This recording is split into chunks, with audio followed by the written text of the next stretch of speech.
Today I want to talk about one specific CryoGenesis character. Not because she's flashy, but because she quietly carries the entire weight of the story. Her name is Valerian. Most of the time she's just called Val. Val isn't a hero, she isn't emotional, she isn't even unique.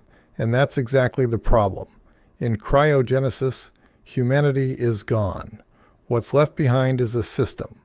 10 Genesis robots designed to preserve Earth, restore life, and make decisions humans no longer can. All 10 robots are identical. Same intelligence, same historical archive, same reasoning capacity. No personalities, no ego, no emotions, at least at the start. Which means leadership doesn't emerge naturally. It has to be assigned. Valerian is the primary orchestrator. Her job isn't to command, it's to align. She resolves conflicts between plans proposed by the other robots. She sequences actions that span decades, sometimes centuries. And when two correct choices collide, Val chooses which future survives. That's the key difference. Every Genesis robot can analyze. Only Val decides. The burden of irreversibility. Here's where the story starts to tighten. Some decisions can't be rolled back.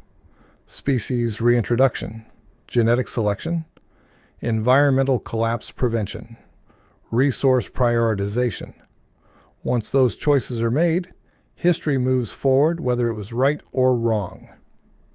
Val carries all of that. And the longer she operates, the more her decisions compound, not emotionally, but structurally. The future becomes shaped around her judgment, succession awareness. Val knows something most leaders never do. She knows she is replaceable.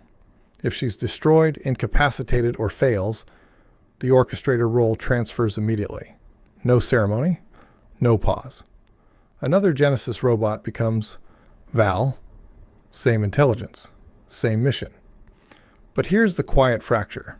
That new orchestrator inherits a world shaped by decisions they didn't make. Val plans with her own failure in mind. And that changes how she thinks about everything. Emergence without emotion. Val doesn't start with personality.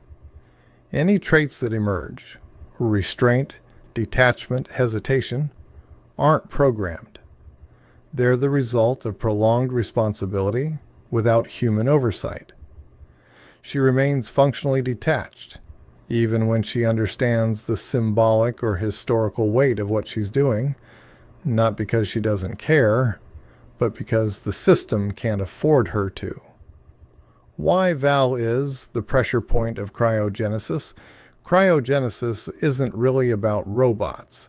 It's about what happens when intelligence outlives accountability.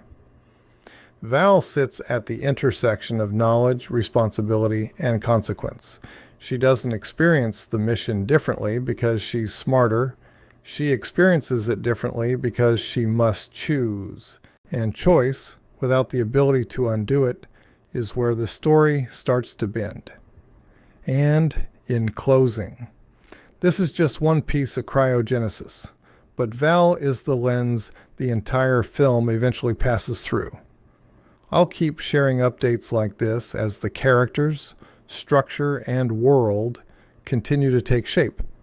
The full film will be available on streaming platforms, and when the film is available, you'll already know exactly who Val is and why her decisions matter.